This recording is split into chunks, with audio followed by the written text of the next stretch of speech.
And now, Brandon Thick Boy Schaub. Yeah, we are back. First show of 2025. What's up, kids? How's everybody doing? How's your time off? Good, grand, great. It is January 6th, Monday, 2025, guys. 2025 is here. Excited for the new year, man. Last year was a great year, best years of my life. This year, hopefully, just as good. No issues. Just as good, man.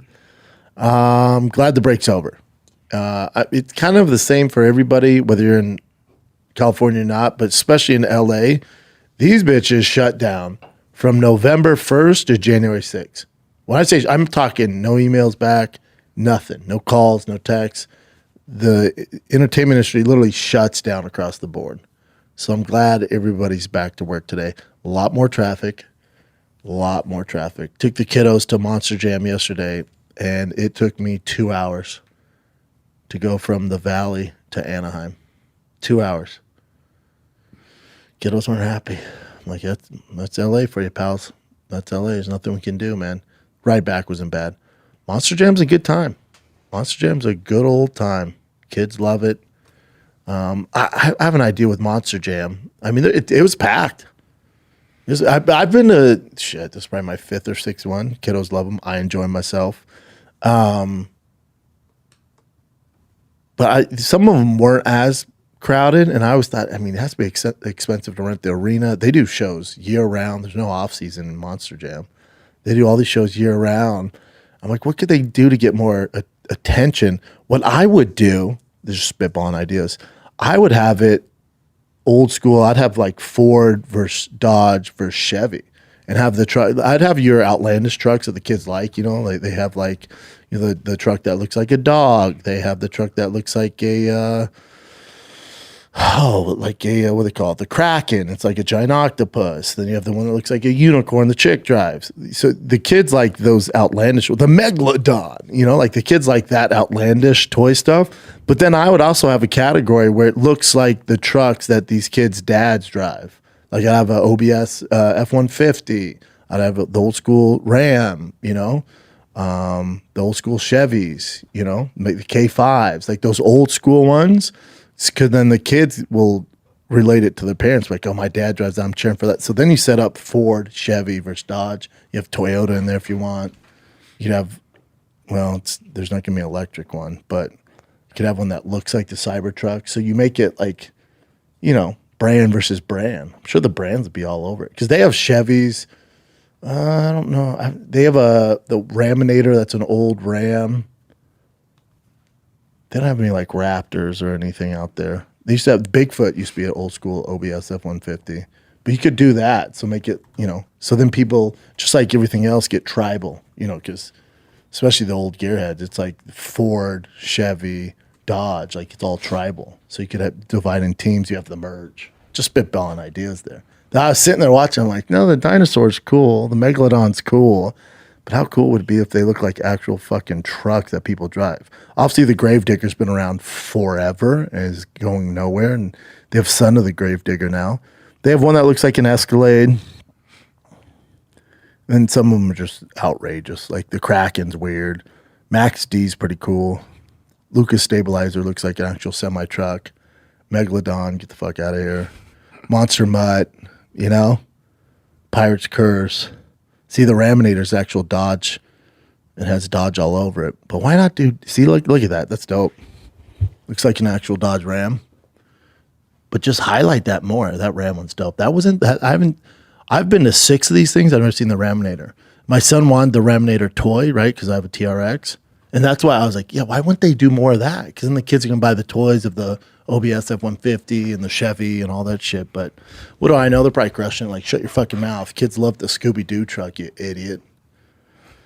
These things just be breaking, too. Just the bodies.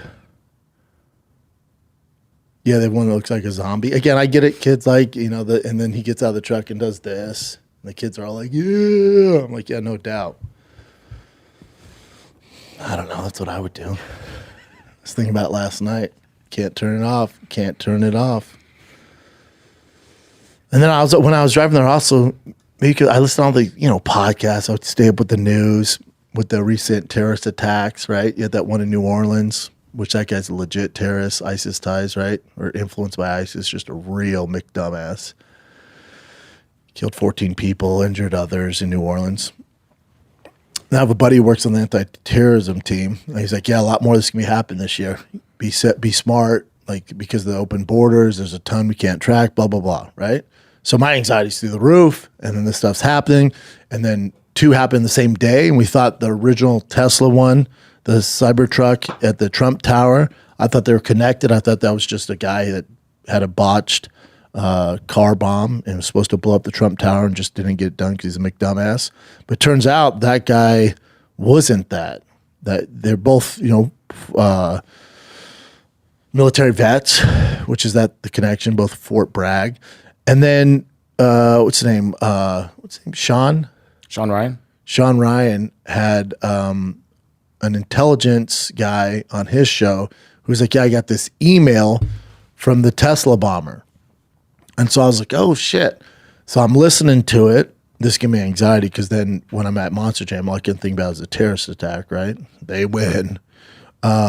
So I can't relax. I'm just like this, right? And I'm like, would they blow up a Monster Jam? It's not that packed in here. There's probably better ways to do it. But I'm like, or would they do it because it's kind of chill around here, It's kind of lax, It's monster trucks driving up, in and out. But again, it's not packed. If you're going to do it, you want the most casualty. So maybe Monster Jam's to move because about 80% capacity. So I'm going through all this as I'm eating fucking hot dogs, right? And my kids are like ramming their new toys. I got them into each other, ruining them. So I'm going through all that. And then, but on the way there, I was listening to that Sean Ryan episode. I'm listening to the guy, and he's a communication. He's high up. I guess he gets a lot of intel, right? He's like, yeah, this guy sent me the email. So at the time, I'm just taking for it at face what it is. I'm like, holy shit, this guy emailed him, and he's going through why he did it, why he picked the Tesla truck. And then as I'm thinking, I'm going, hold up. You're telling me this guy was a former maybe Special Forces, what, Green Beret or something like that? 2 different categories. I think I have it here somewhere. What would you say Special Forces? Because we don't have a background in any of that, so I don't want to offend anybody. But so Special Forces guy, and he's paranoid that he's being tracked. And then he picks the most trackable vehicle of all time to do this mission. That's weird, right? Like he's paranoid from being tracked. He's saying about the China submarines launching those drones and how they have us in checkmate. He's obviously paranoid, right? And he's like, I'm being tracked. I'd be careful. He's using Signal and doing all this stuff to cover his tracks. And so clearly he's a competent dude. And then you rent a Tesla Cybertruck.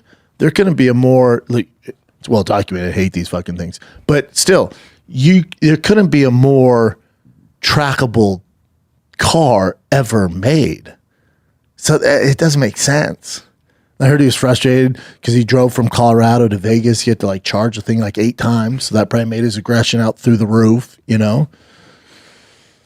So and then I'm like, is this guy still? And so then when I get home, kids go to bed, right? Me and wife, we watch our shows, Landman and with a new Dexter, and we watch one episode of From, right? And she's like, oh, I'm tired. I'm like, yeah, me too, I'm exhausted. But I had to look more into it. And then you look into it. And as I was listening to the episode, so I couldn't see it. Then when you see it, he's like, here's the actual letter he sent. In my head, I'm like, why is there spell check on an email? That's weird, right? If I send you an email, Chin, there's not going to be spell check on it. Even if there's spelling errors, even if there's grammar issues. If I'm writing it myself while it's on my screen or even on my phone, there's going to be spell check errors. But if I send the email, you don't receive an email that highlights the errors. The email that they showed had spell check errors all over it. So my thing was, did homeboy write this and pretend he got it? I don't know. This is out of my wheelhouse.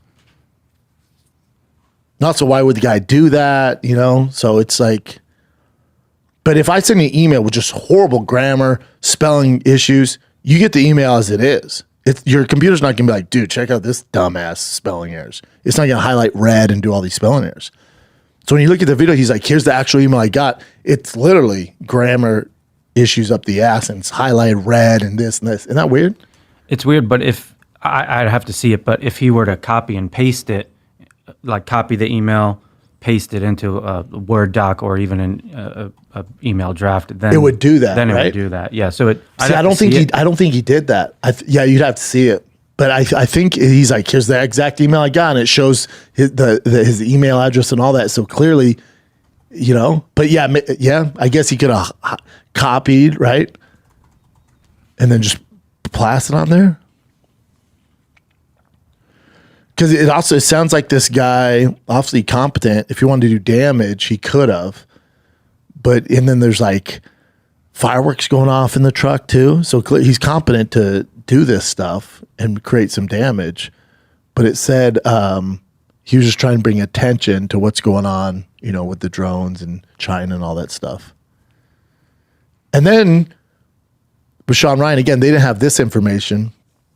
He was saying this guy might still be alive, and he put in a body in there, so when it burns, you can't tell.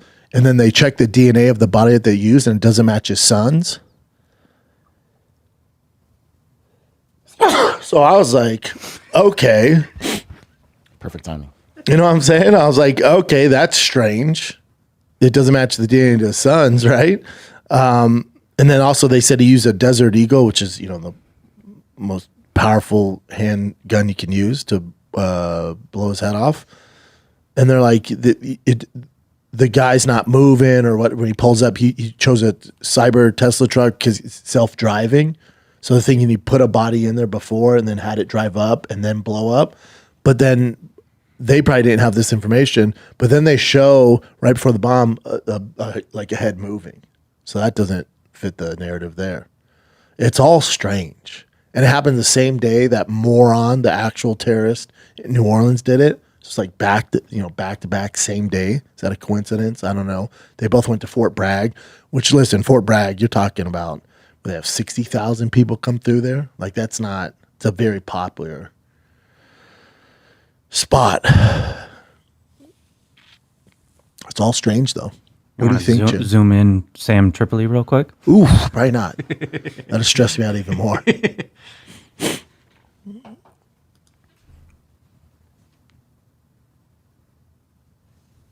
This could have been connected to PTSD. Many people have that. Yeah, maybe. The military, it's pretty prevalent. He said it was often a struggle for people to accept they need help. I think it can be a culture. I know when I'm told I need to see someone, I can't resist. He added, this is from the guy who blew himself up? I don't know. A 24-year Oh, maybe not. Yeah, or does he have PTSD and he's just super paranoid? He thinks everyone's following him and there's these drones in China and I'm going to bring attention to it by not, because if he wanted to hurt people, he has the skill set to do that. So clearly he didn't want to hurt people. The only thing he hurt was that Tesla truck.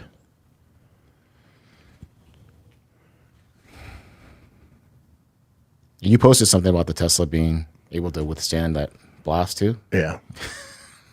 But then a lot of people reached out and were like, it's still not, like he could have done any truck and that would have happened. Because the truck bed and the way it's built with sunroofs, like it's not really because those Tesla trucks actually built really poorly. Like I can go up to and grab the fender and pull it right off. They're really poorly built. Horrible on off-roading. You got to charge it all the time. But they look cool. Yeah, they're gay. Yeah, it's all interesting. Have you seen them wrapped though?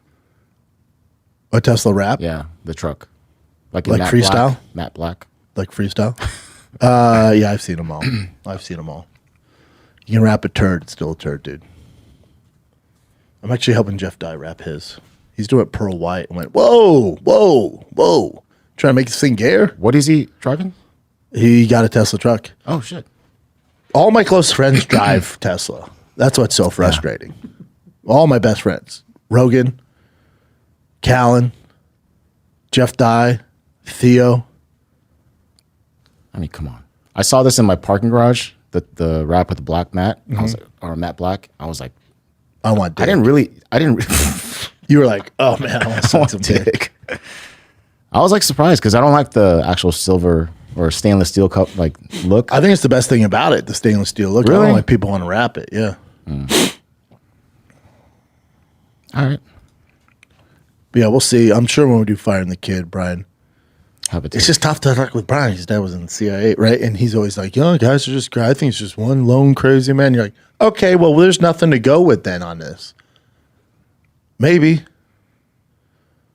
Or yeah, maybe just freak the fuck out. Found out his wife was cheating on him. The kid's not his. That's why the DNA doesn't connect. And just freak the fuck out. That's what happened to the fucking homeboy, the actual terrorist in New Orleans.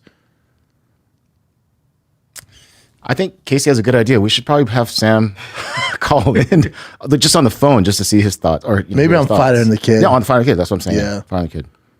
Yeah, maybe. But again, you need somewhere in the middle. You need somebody in the middle, which I kind of am.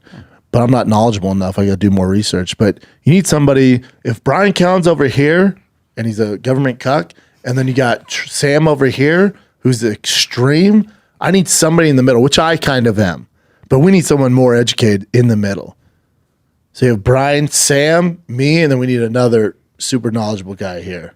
You need somebody who's going to play both sides. Instead of Sam's like, he's a lizard person. And, and you're like, what?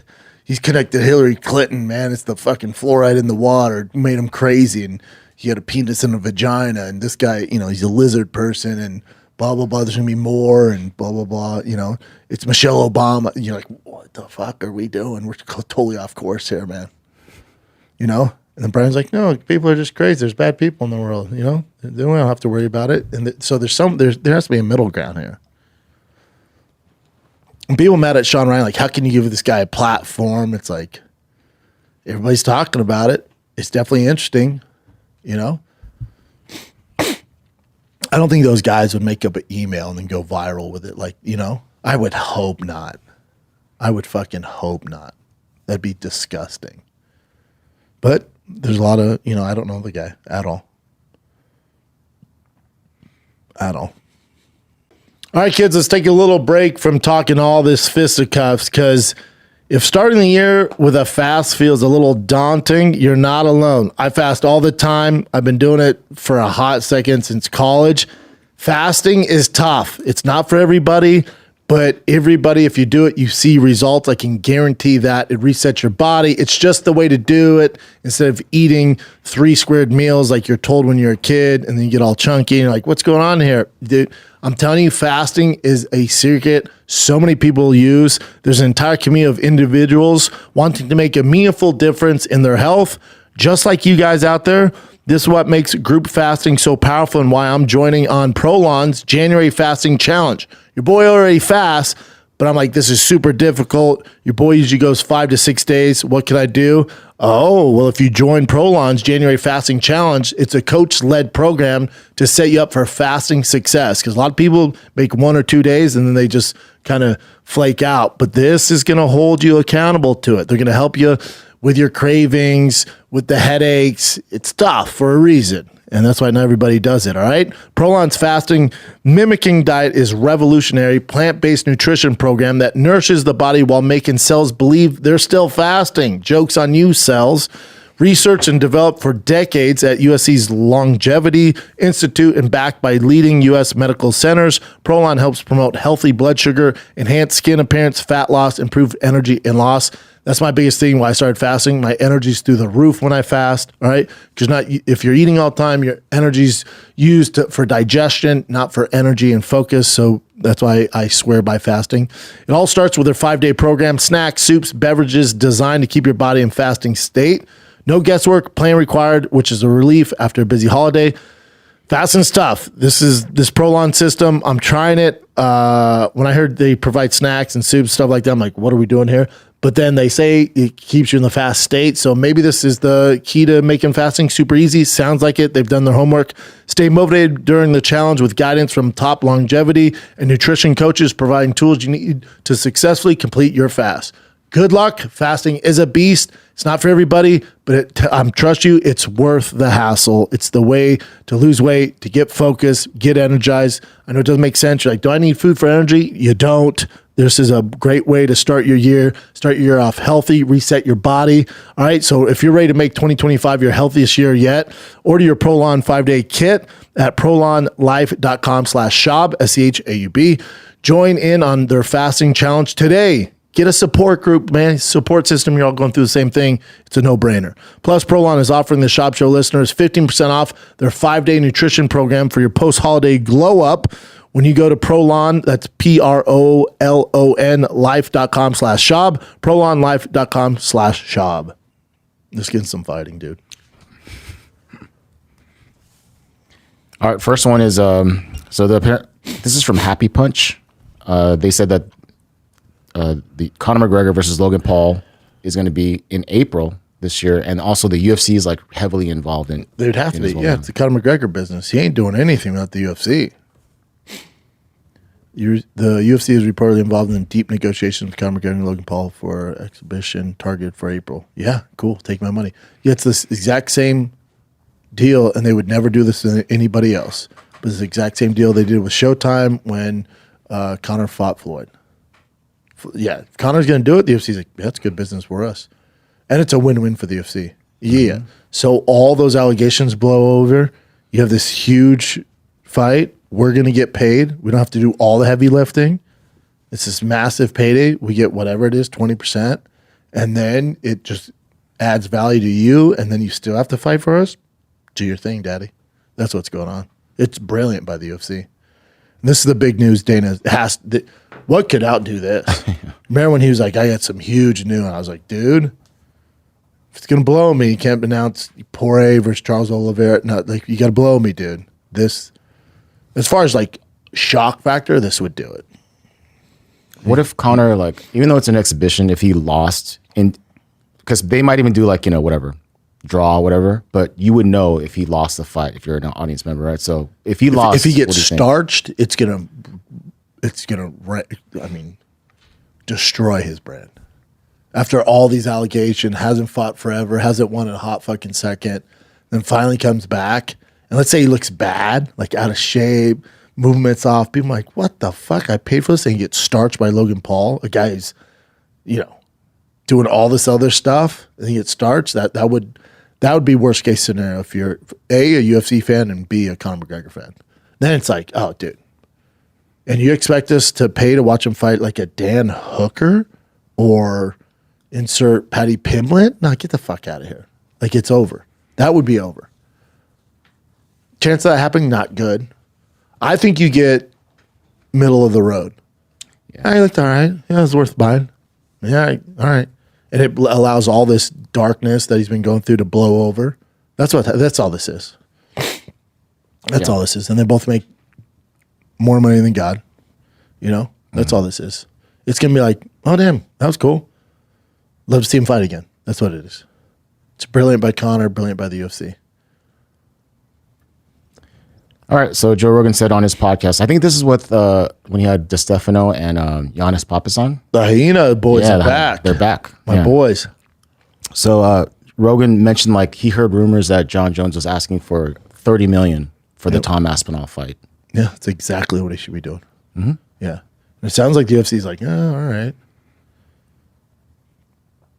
Yeah. Yeah, UFC's at that point where it's hard for, especially with the anti-lawsuit thing going on, highlighting fighter pay, all that stuff. Like the UFC's fighting like, all right, yeah. Just had a record-breaking year, 2025. It's the biggest fight. If they can go into the TV right deal, and I bet even whether it's Netflix or Amazon or ESPN, they can be like, hey, we can give you Jon Jones versus Aspinall, but we're going to need this much more money out of you. So maybe they pay half, UFC pays half. They'll figure that out in negotiations. Mm-hmm. That's what they're doing right now. For whatever reason, I just thought this was like it should be at least 50 mil. But I don't know. I don't know. Well, that's because you're hearing outlandish numbers right now. But okay. you got to come back to reality. Like, what's the UFC? Ain't nobody making 30 million. That's like boxing money. There's no longevity there. But for John, his last one, 100%. You guys want to see this? You want to see me be the underdog? It's going to take 30 million to risk my legacy. Mm. Maybe they come in at 20, 25 pay-per-view bonus. He'll get 30, I bet, through the pay-per-view percentage and all that. He deserves it, man. But yeah, UFC's at a point now where it's like they're, in 1993, early 2000s, especially 1993, they're like mining for diamonds, right? And the fighters are the miners. And they're looking for diamonds, and they found all these diamonds. And the UFC keeps those diamonds, but they're paying the miners the same. And so they're mining. Well, they've mined so much now where finally the miners like, dude, bro, you guys have all the fucking diamonds. You gotta give us more. And the UFC at the point now where they've ran that well with diamonds, we're like, yeah, man, we're at a point where we can't ignore it. We got to pay these guys a little more. So then that's why when people are like, why are they doing slap fight? Why are they doing this? Why are they getting into boxing? Because they're mining for other diamonds now. This one's done. And these guys know the jig's up, they know what's up, and they're demanding more fucking pay. And they've mined since fucking 1993. So now you'll see them, they're venturing into other stuff. Because those slap fight guys, they're just happy to be in the fucking mine. They can get away paying them $2,000-3,000, and they're getting millions and millions of views and sponsorships because those guys are just grateful. Like the guys in 93, the MMA guys were. So they're just grateful to shit. At least we got a job. That's the UFC. Yeah, you got a job. That's cool, right?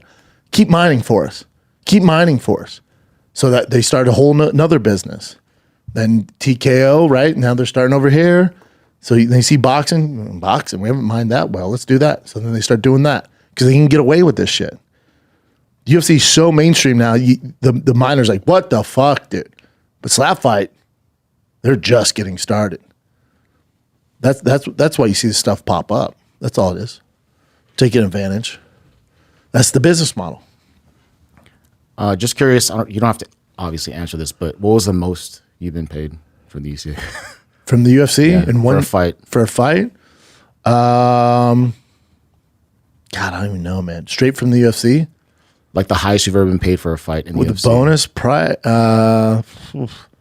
Not with sponsors, just literally just yeah, it's two different things. So sponsors is a different animal because I made the majority of my money from sponsors. Insane, yeah. And then with the UFC, as far as pay, after I beat Mitrione, I re-signed the deal. So after I beat Mitrione, I re-signed another 6-fight deal. I think I was at like 40 and 40. 40 and 40. So after I beat Mitrione, I was making the most money after that. But it's, and then with maybe a win bonus, something like that, maybe $100K. That's wild, man. Yeah. Especially you were top 10 at some point too, so that's just freaking wild. And then when I fought Crow Cobb, I think I was at like 18 and 18. What the fuck? Yep. So I made, what is that, 36 grand. Then I got the bonus. So they gave me a bonus of 50 grand. So you're like at 86 grand. But then I made 140 in sponsorships that fight. Yeah. Thank God for so sponsors. I always relied on my sponsors. So I was never too worried about the UFC pay. And then when you took that away, you were like, yeah, I'm like, this ain't worth it, man. But now for fighters, it's like they took away that aspect of things. For a lot of guys, unless you're like, an Izzy, or you got to be such an outlier to make money in sponsorship. So now the fighter pay is like the main focus. So that's what managers got to earn their keep because you got to negotiate fighter pay. That's a different animal. Yeah. All right, next one. Joe Rogan again. He said that Alex Pereira doesn't like the way that Magomed Ankalaev is, talking smack. So he's like, I'm going to come back and fight in March, right? And apparently that's when Ramadan is. So he's like, he's not letting, Ankalaev have a chance to fight him, and he's doing it on purpose. Eventually he's going to have to fight him. But I also think, here's the other thing. If I'm Alex, I'm doing the exact same thing. Fuck Ankalaev. He doesn't need him. I know the hardcore is like, oh, you have to fight a grappler. Let's see how it does. This guy deserves it. But I'm Alex. I'm like, hold up. I'm the champ. I'm not going to wait for his religious holiday to be done. No, bitch. You're on my schedule. I'm going to fight in March. Oh, you're dieting, doing the whole holiday Ramadan thing? Cool. Do that. I'm going to fight whoever the fuck they give me. I'm going to make way more money than fighting your dumbass and make more money and get another win under my belt. and then we'll fight after that. But I'm not going to sit around and wait because your religious beliefs. I'm with Alex on this. No, I'm fighting March. I want to fight March. Ankalaev's not ready to go. Okay. Now, if Ankalaev was a bigger name, say it was like Tom Aspinall, and Aspinall's like, hey, dude, you got to wait till whatever it is, July, he'd be like, that makes sense. But he, unfortunately for Ankalaev, he's just not a name anybody really cares about. He's by far the number one contender, but in this day and age of the UFC, he's just not a household name. So Alex has a lot more to lose than gain by beating him. The hardcores go, finally, dude, he fought a grappler. 99.9% of the people don't give a flying fuck. They just want to see Alex fight. Whether it's Jamal Hill, whose homeboy he just fought, our boy Cleo Roundtree. Oh. They don't care, dude. They just want to see Alex fight. Alex also, he's burning at the midnight fucking candle there. He's not young, so he's like, no, I'm not waiting. What? I'm not waiting for Ramadan. I'm Brazilian, dude. Let's go. Who's up? Let's go. I'm fighting March, and I'll fight shortly after that. Let's go. Ankalaev can't do it. All right, who's next? It's not that he's avoiding him. He doesn't give a fuck. It does nothing for his legacy. As far as on the mass scale, as far as endorsements, as far as money-wise, he'll fight whoever they give him. He's not scared of Ankalaev. I hate when people say that. It's so stupid. How much of a monster he is. I also think he beats him. But he's been talking a lot of shit, and Alex doesn't like they talk shit. So he's like, fuck him, make him wait. Alex said he's going to fight. This is Rogan talking. Mm-hmm. Alex just said that he's going to fight in March, and then he's not going to fight Ankalaev because if he's fighting in March, when it's Ramadan, Ankalaev wouldn't be able to fight in March. He's got to go through the entire month of Ramadan preparing for a world title fight. February 28th, March 29th, that's exactly during the time period Pereira is going to fight. You can drink water and eat food, but you can only do it after sundown, yeah? That's got to be tough as hell, yeah. And also... I'm with Alex. Okay. I'm fighting March. Alex is... No, you can't. Well, hold on. I'm the champ. I'm literally, you're on my schedule. You're on my schedule. Like if Strickland were to beat DDP, there's no more Strickland in Australia and Canada. In order to take that belt from Strickland, you fucking get your ass to America. That's dim the rules. Dim the fucking rules. That's how this should go. If you're the champ, they move at your pace. It's not the other way around. No matter if you're deserving, you have Ramadan, the champ doesn't give a fuck. He's earned that right. That's how this goes. That's why Tom Aspinall is an interim champ. He's on Jon Jones' schedule. Jon Jones is the greatest to ever do it. He's the current champ. You're on his schedule. Tom would fight him next weekend. Doesn't matter. You're on Jon's schedule. You're going to fight Jon when Jon decides to fight you. That's how this goes. That's how it's always been. That's how it should be.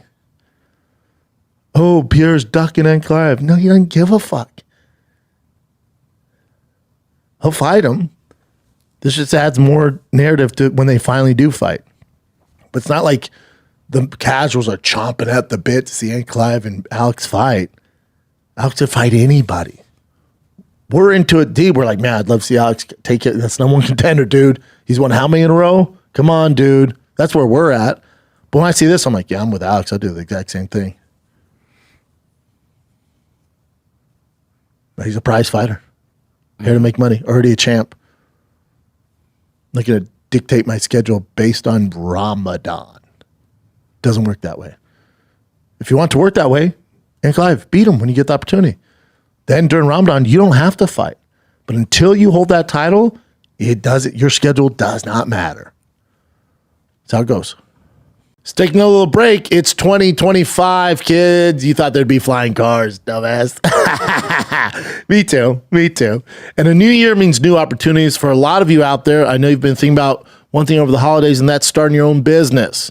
But you have so many questions. How do I get started? How do I come up with a brand? How to sell stuff to people? What am I even going to sell? Take a deep breath.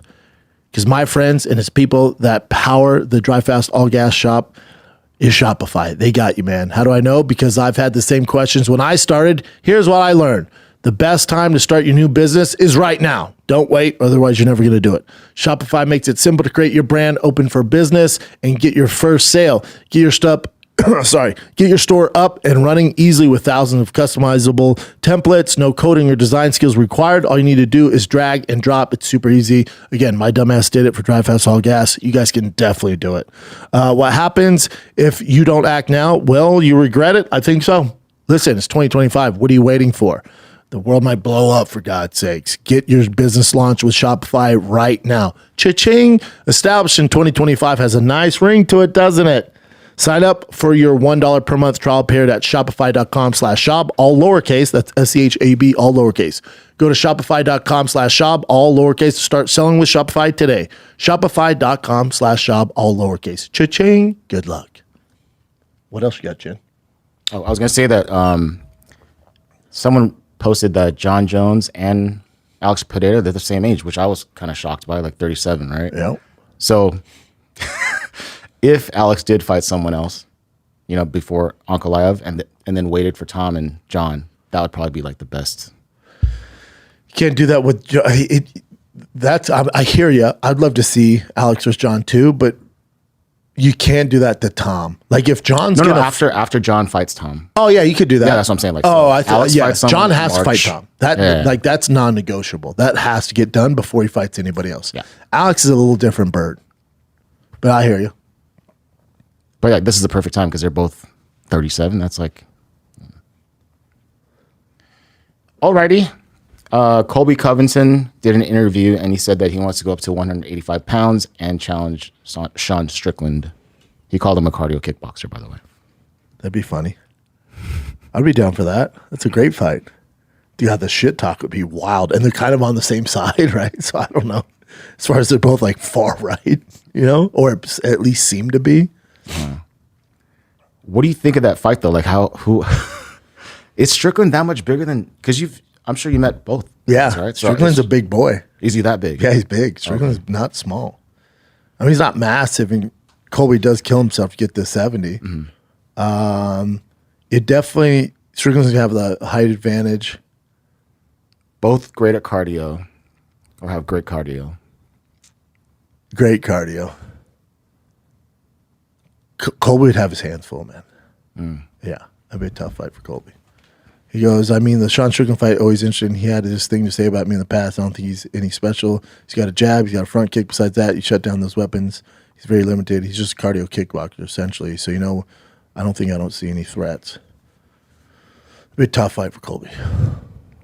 That's a great fight, though. I'd love to, especially if, now you can't do it if Sean wins. Like, you're not going to, dude, they give Colby a title shot after a loss at 170. They just give him a straight catapult to the title shot at 185. There's going to be chaos. So you can't do that. But no pun intended. But you can do Colby versus Strickland if Strickland loses. Yeah. Then that makes sense. That makes a lot of sense. Yeah, that'd be a fun fight. It's a great fight. The buildup would be insane. I don't know how they're going to talk shit. I'm all for it. Take my fucking money. That's a great fight. This is just a quick, interesting one. Daniel Cormier said that he would act like a caveman when he was fighting the UFC. So he wouldn't have sex, right? He would be abstinent, and he wouldn't eat past 2 p.m. because he thought that being that hungry made him more like, angry to fight. Interesting. And listen, Daniel Cormier. He's a 2-division champion, one of the GOATs, one of the best to ever do it. I love DC. He knows this. I love DC. The only thing with a lot of that stuff is, but it worked for him and his mentality. He felt 2-time champion. One of the greatest to ever do it. So maybe it's just a discipline thing too, but it's like science would show now not having sex actually lowers your testosterone. Like that's an old mythical thing that boxing started. A lot of boxers wouldn't have sex for the entire camp. And then research shows your testes go, oh, you're not using us. We're actually going to lower everything because it's not needed right now. So your testosterone, what you need in a fight, is actually higher when you're having sex throughout camp. That's just science. That's a fact. Then not eating past 2. For DC2, his weight was always an issue. So that probably helped him. And also just discipline and mindset. Whatever it takes. That worked for DC, do that. All right. Well, let me ask you. Did you abstain from sex before fights or never? No. I was educated on the Okay. testosterone thing. Yeah, that's an old thing. Now I wouldn't do it the night before a fight. Why is that then? You don't want to be tired.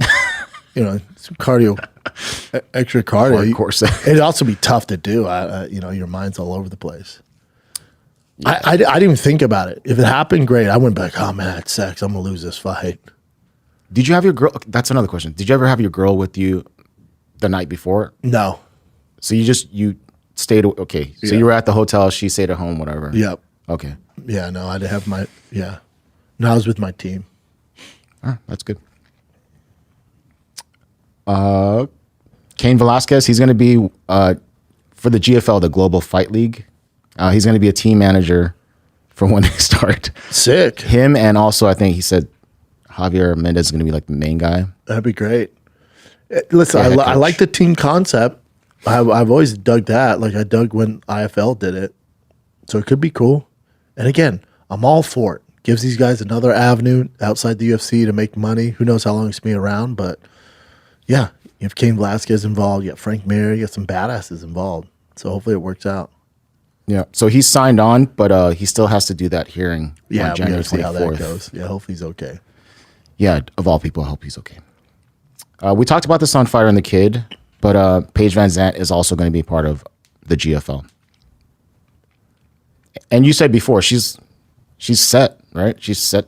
She's good to go. She just likes to She fight. loves to fight, yeah. Yeah, GFL has massive names. They have They have a lot of names, yeah. to be successful. So we'll see how that pans out. How deep are their pockets, right? Because it takes a lot to get started. It's even harder to stick around. So hopefully they can figure it out. Yeah, most like MMA pundits, they're saying like it's not going to last. There's no way it could last. They're going based off history. It never does. But who knows? Maybe they're the ones. Maybe they're the outliers. Maybe they're doing something different. Maybe they have deep funding where they're like, yeah, we're going to do this right. We're going to figure it out. Team concept. So hopefully it works out.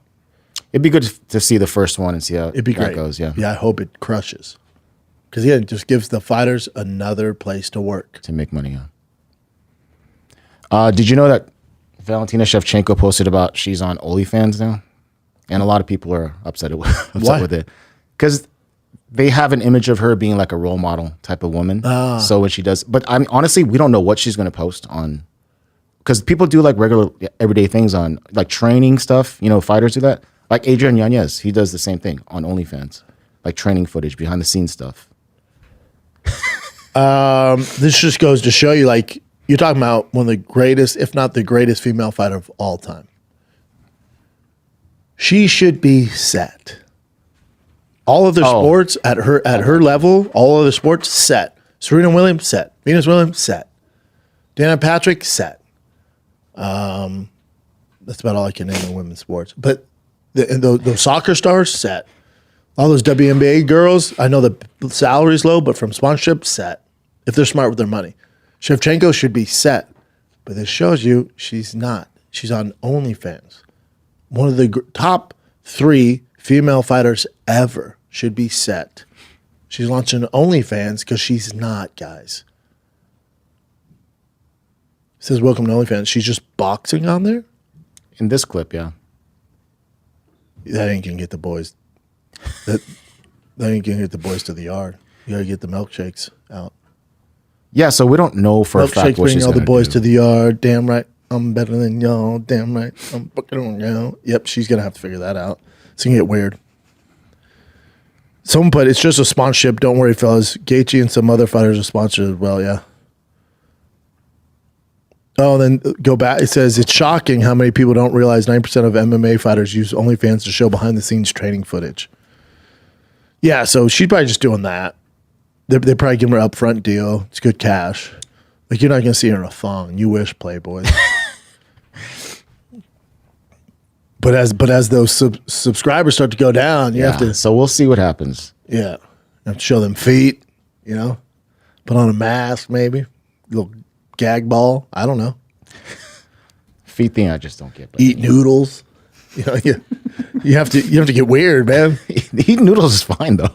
Oh no, you know how they do it, like all Slurping. sexual. Yeah, Today we got this giant cucumber. Like, all right, I'll watch. that's different. Well, you want to make bank or not, bro? I don't know. Even the fighters, I don't know what Luke Rockhold's doing on OnlyFans. You know, Oh yeah, he's on too, right? there's a ton of guys on there. I forgot. But because OnlyFans also trying to change the narrative that they're just sexual. Yeah. But the majority of it's like, hey man, the majority of their income, it's like I get what you guys are trying to do, branch out a little bit, but your bread and butter is tits and ass and dicks. I assume there's a big gay following on there as well. Would you do it, Chin? Here we go. Let's get into it. You told me this before. No. For singing and stuff like that. No. I don't want to see you sing on there. No. I'm saying Talking about that noodle. Yeah, The neuter? Yeah, I'm talking about that ramen noodle. Listen, if OnlyFans reached out and be like, hey, Schaub, we heard you talking about OnlyFans. We know you don't need to do it, but we have an offer for Chin, $100K a year flat, and we need him to sing in his underwear, a thong every now and then, show his feet, slurp these noodles, super sexual once a week, $100,000 A year? Yeah. But no actual noodle, like just in a thong, No, he's never shown the tater tot main there. prize. No. Tater tot? Hey, dude. It's a little bigger than a tater tot. Well, dude. all right, Well, prove it. We'll subscribe. yeah, prove it. You get a lot more fun. $100,000. If it was like one post a week, Yeah. maybe. Yeah, well, that's all you got to do. $100,000. Yeah. Yeah, one post a week. Yeah. But, you can put that thong on, sing some Tim McGraw. I don't think there's going to be much of a You'd be surprised, dude. a fan base. No, I don't think so. But yeah, we'll see. Yeah, that's what everyone says. Next thing you know, your balls deep Can you imagine, dude? in fucking onions and sauteed cucumber and shit. You know? I love cooking on video and eating on video. So Yeah. So you're still going to do that, but just in a thong. in yeah. a thong. All right, get it done, Brent. Yeah, I mean, Make it happen. Sure, I could talk to somebody. I'll give you 15%. All right, I'd like 20, but let's do it. All right. Okay, so back to MMA. Would you do it, Case? Fuck yeah. You do it? Of course. Yeah. I mean, Case is daring, Speedo. I'll fuck with Speedos anyway. Not Speedo. Thong. Yeah, fuck it, man. Cheeks out and everything. Yeah. Would your girl be cool I with got a it? great ass. Yeah, she doesn't give a fuck. Good for you, man. Yeah, I Casey get- does have a big bubble butt. Yeah, all right. Back to current events. Here we go. Damn, both y'all. Like, I thought there was gonna be a little more resistance there. Casey, oh fuck yeah, bro. What's a dick here and there? Chin all, yeah, I'd do that, man. He sing some Taylor Swift, my dick out. It'd be fun. Sing some Genuine with my cock out. Hell yeah, dude. No, not with the cock out though. Not with the tater tot out. We'll see, dude. Them subscribers are pretty demanding about 3 months in. Like, God, just ditch the thong, dude. We're sick of you covering fucking Oasis. Let's see that cock. Sing some Shania Twain and show us your dick. She has some great songs, dude. I knew you were gonna say it. Feel like a woman. Oh. And like, Chin keeps restarting. He's like, no, my vocals are off there. The com's like, we don't give a fuck about your vocals. Bend over. Show us that brown ring. She's like, hold on, I gotta warm up. Ketchup, mustard. Like, Camera angle's just on the noodle. It's like we don't even. What are you we don't even care, dude. Just bend over. Show us that No, they don't want to brown ring. They don't want to see my ass. I have no ass, so There's some people are into that. So you don't know. See, this is the problem, Chin. You're cutting at the knees before we even get started, dude. Let's get off the ground, get to cruise control, then we'll figure all that out. All right. But right now, yeah, maybe there's a genre out there that are into flat asses. I don't know anyone that's into flat asses, but if there Be is, surprised. there is. Oh yeah. Okay. Back to current events. Back to current events. Glad we know where to sit on this. Let's take a little break. This episode of the Shop Show, the first episode of 2025, is brought to you by Progressive Insurance. Fiscally responsible financial geniuses, monetary magicians. These are things people say about drivers who switch their car insurance to Progressive and save hundreds. I always say that. I'm like, they're fiscally responsible. I always say that. Always. Or I always say monetary magician over there. I always say that. It's just what we say when I see Progressive customers. Because Progressive offers discounts for paying in full, owning a home, and more. Plus, you can count on their great customer service to help you when you need it, so your dollar goes a long way. Visit Progressive.com to see if you could save on car insurance right now. Progressive Casualty Insurance Company affiliates. Potential savings will vary, not available in all states or situations. Progressive. Name your price tool. It's so easy. So Umar Nurmagomedov, he did an interview with Brett Okamoto, and then he mentioned about how his arm is still not healed. He had an injured arm. And then I guess the UFC kind of pulled that video for a while and then put it back up. Do you know what I'm saying? Like, he shouldn't have said that, obviously. When did he say this? Well, here's the clip of it on January 2nd, but no, it was before that when the interview happened. But you wrote that you had a small injury on your arm, so you wouldn't be able to fight in January. After Yo, you know that? he just said like, no, but I would be able to fight because it's gonna be healed and all that stuff. But apparently, once the UFC saw the actual video, they pulled it for 2 days and then put it back up. And he's supposed to fight right now in January. What was it? 16? 18. 18, yeah. Yeah, that's interesting. After I was in Dagestan, I punched my arm. I go to show the doctor and show them they did x-ray and they said, you broke your arm. After that 20 days, I go, again, even when I was broken, I was running. Well, yeah, I want to still be in shape. Even that time I tried to run, to try to shuttle box, try to be in shape. And after 20 days, I go again and it's become much better. Okay, well, no one's arm heals in 20 days.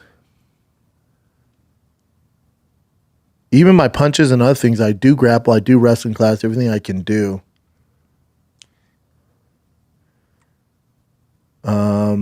They called Ali, my manager. They say, hey, I want to fight. He said, but we said we're injured.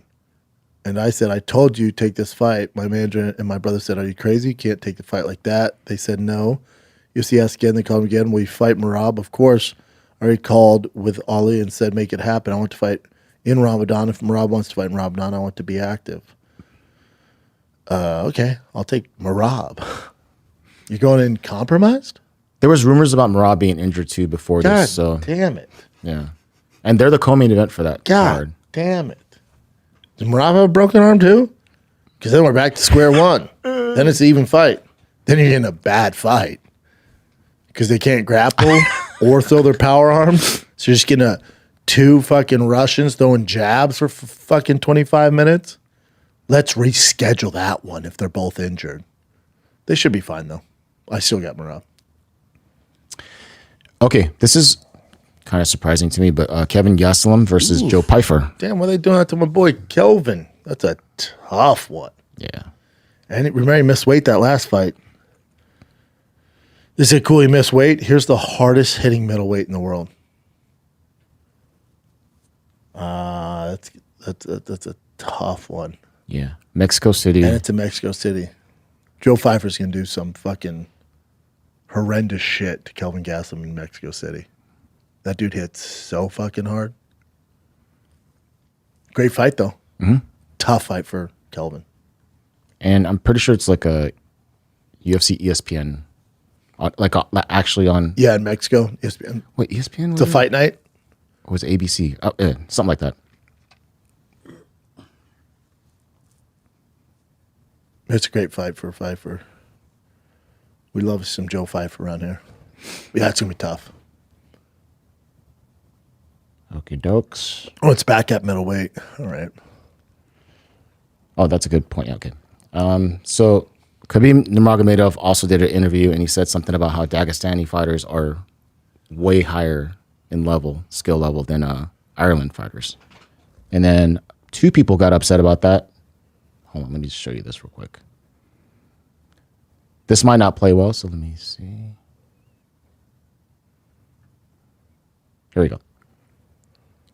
It's a lot to read, though. This Khabib saying this, definitely not me. He says, you can say whatever you want, but if we're talking about facts. Also, you guys know Ali tweeted this, right? Manager. All right. But either way, it's probably co-signed by Khabib. So he goes, you can say whatever you want, but if we're talking about facts, you can't compare Irish fighters with fighters from Dagestan. We dominate amateur MMA. It's not even close. Amateur. Not just compared to Irish fighters, but the whole world. I'm absolutely confident that if we were to organize a team versus team matchup, Dagestan would defeat a world team in amateur MMA. I bet the USA would have something heavy for you. And when it comes to professional MMA, we have champions, contenders, ranked fighters in every major league. Show me Irish fighters who are currently title contenders of the top 3 MMA promotions. At best, you might be able to name 1 or 2 fighters. The facts speak for themselves. He's talking about like in the history of it? Yeah, as up to this point. Let me see if this actually plays because it's way better in the video. God, I want Paul Hughes to win. How many fighters do you know from Ireland? Paul Hughes and Conor and who else? But there is no fighter. You come Dagestan, you can understand. You know, so many organizations, they don't even sign Dagestan fighters because they worry about like everybody can become champion, you know. But Dagestan and let's be honest, Dagestan level of MMA here. But Ireland level, not even half of Dagestan level. I mean, if he's just comparing it to Ireland, as far as MMA, yeah, I guess. But also remember, Dagestan is nothing else. Nothing else. All they do is focus on combat, nothing else. Wrestling, sambo, all that's their entire focus over there. They play nothing else. So since kids, that's the goal.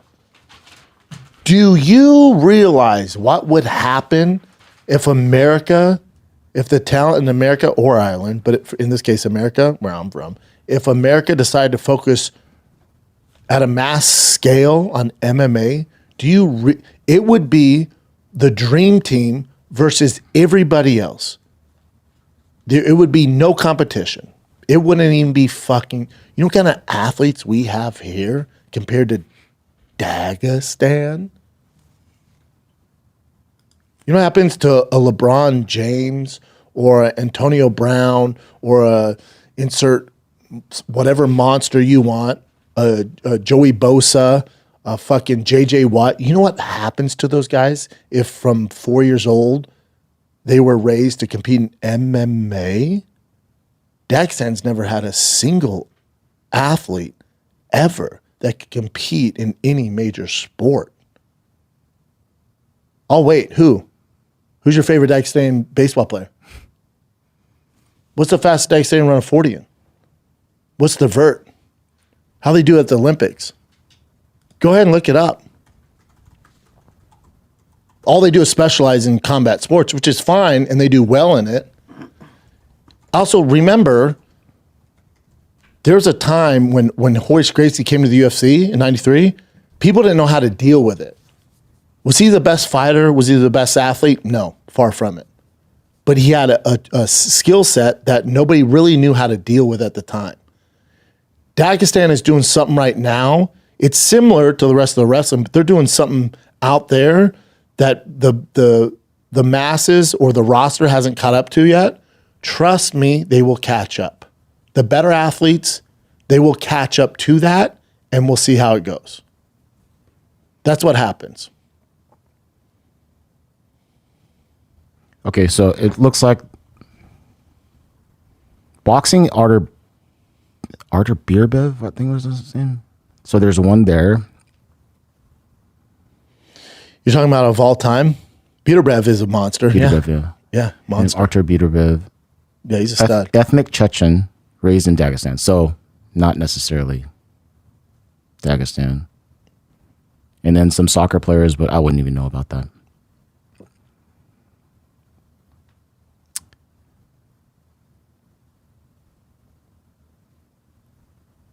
Yep. Yeah. Obviously, in mixed martial arts. In mixed martial arts, yeah, they're doing really well right now.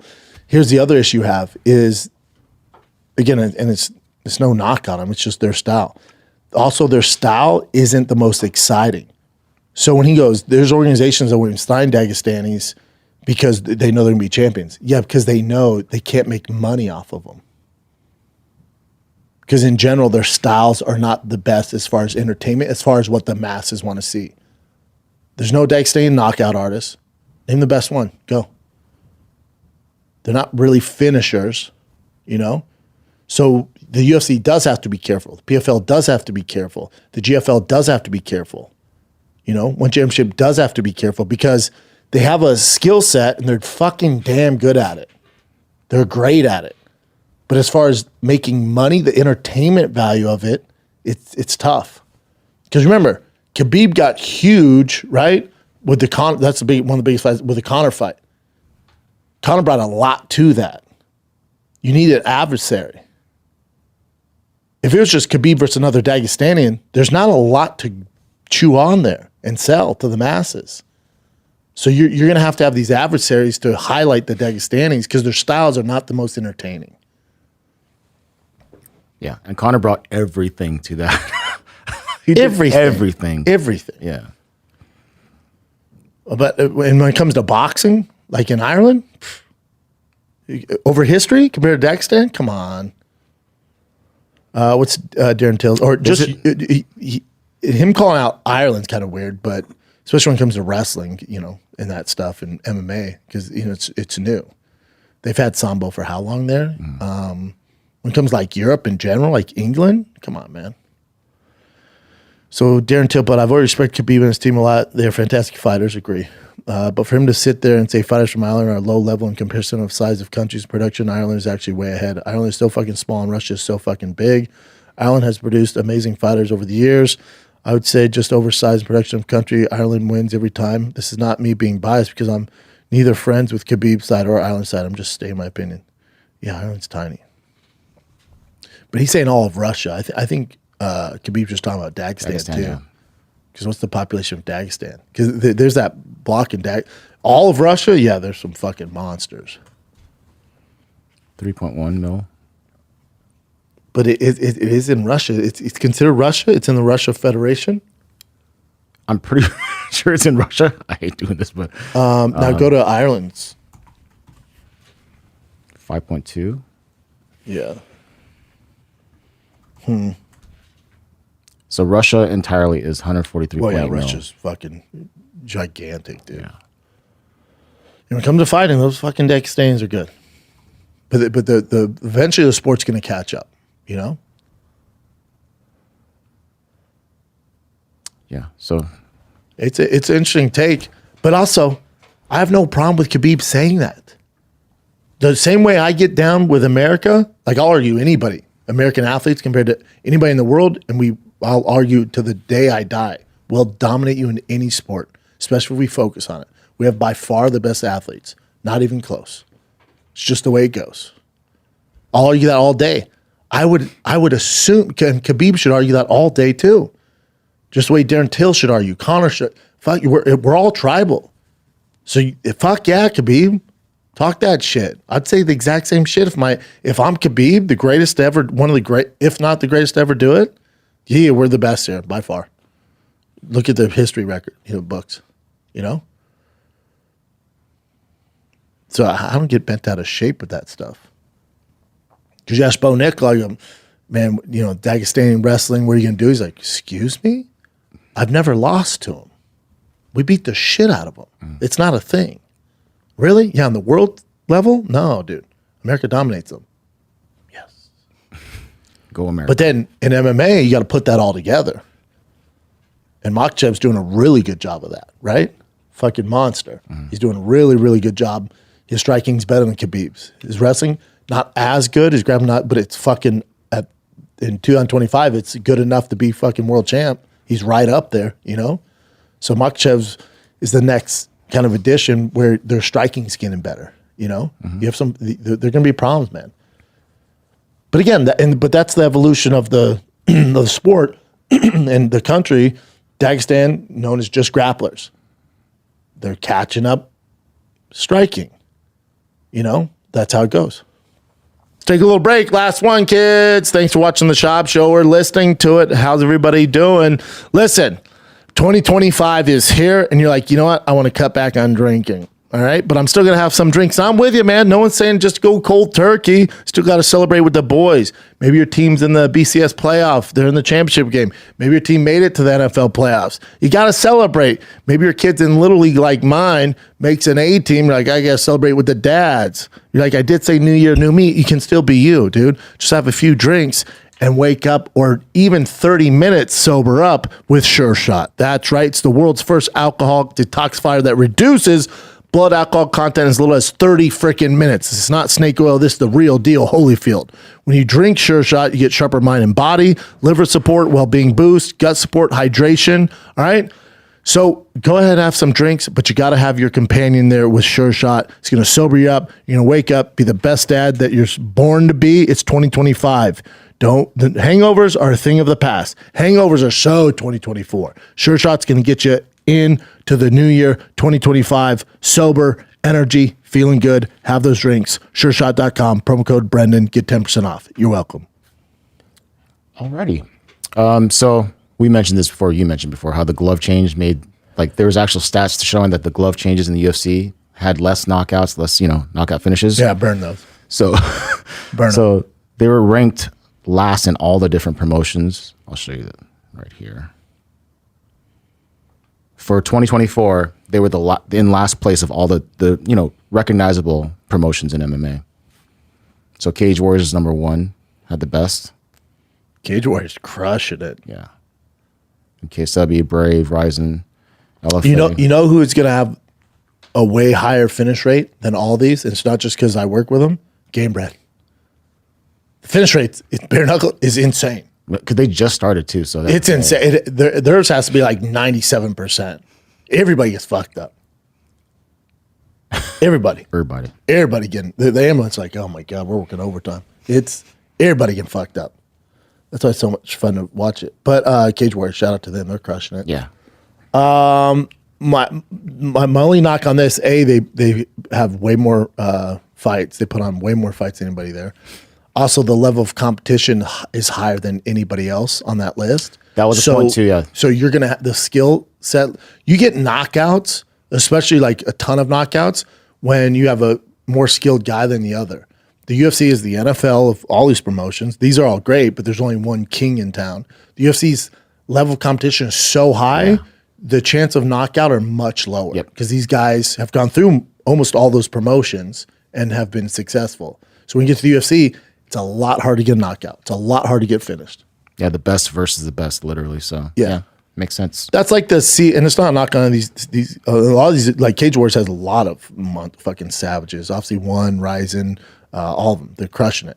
But KSW, like there's savages in there.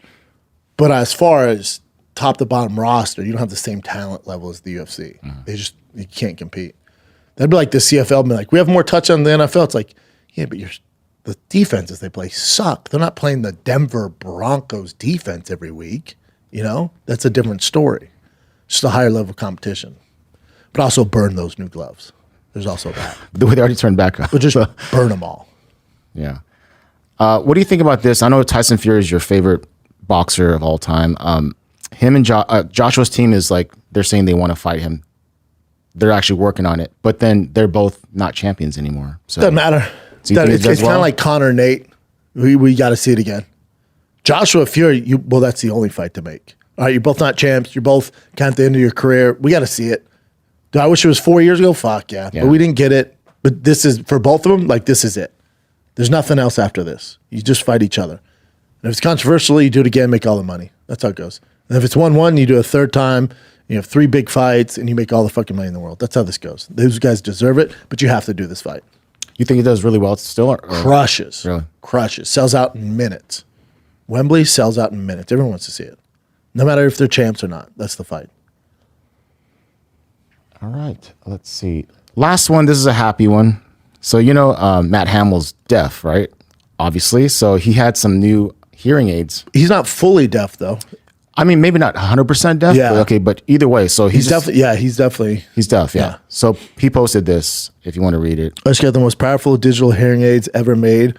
God, I wish my father-in-law would find some. We keep Can't hear? No, and he keeps trying these hearing aids, and they're not working. Oh, do they make that sound too? Pee? I don't know, but he's tried a bunch. He's like, it's tough. It's tough. It sucks. For the first time in 41 years, I can finally hear my kids' voices. Wow. Sounds beautiful walking and laughing. I finally heard my mom's voice. She cried. Oh, so he's completely deaf. It seems like I thought you could hear some, but I'm also so going based off of Ultimate Fighter days. No, I thought so too. Like he can have a tiny. I think I was on a card with him too. He's a good dude. I'm looking forward to hearing my brother Pat's voice too. I can only hope he doesn't have a voice like a foghorn. This is awesome, though. I know it will take time to adapt to all this. Happy New God, what a great story. Good for him. To hear his kids' voices, that's got to be like the most powerful one. Oh, amazing. Yeah. Good for him. So that's cool. Happy. Yeah, he's a great dude. All right, there's a fight card this weekend, Oh, I've been jonesing. 4 p.m. It ain't a pay-per-view. It's 4 p.m. 4 p.m. Pacific. Mackenzie Dern, take my Apex. money, must-see TV. Mackenzie Dern, Ponzinibbio, Cesar Almeida, Abdul Razik, Chris Curtis. That's going to be a fun one. Chris Rodriguez, little beast. Not the greatest card, but still, I'll take whatever, man. The UFC's like leftover pizza. It's never bad. It's never bad. To start the year off, though. I'll take it. All right. I've been Jones and we've been long enough, I'll fucking take it. Yeah. Give it to me. Give it to me. And that pay-per-view's in LA. Makhachev, Sarukian. Yes, daddy. Can't wait for that fucking card. Yeah. Is that it, Chin? That's it. All right, kids. Thanks for watching. Like, subscribe, do your thing. It is officially 2025. Happy New Year's, everybody. Hopefully your new year is off to a great start. Thank you, as always, for staying with me. Love you guys. Thanks for listening. Like, subscribe, do all the thing. Have a great freaking year, everybody. I will see you out there. I'm out.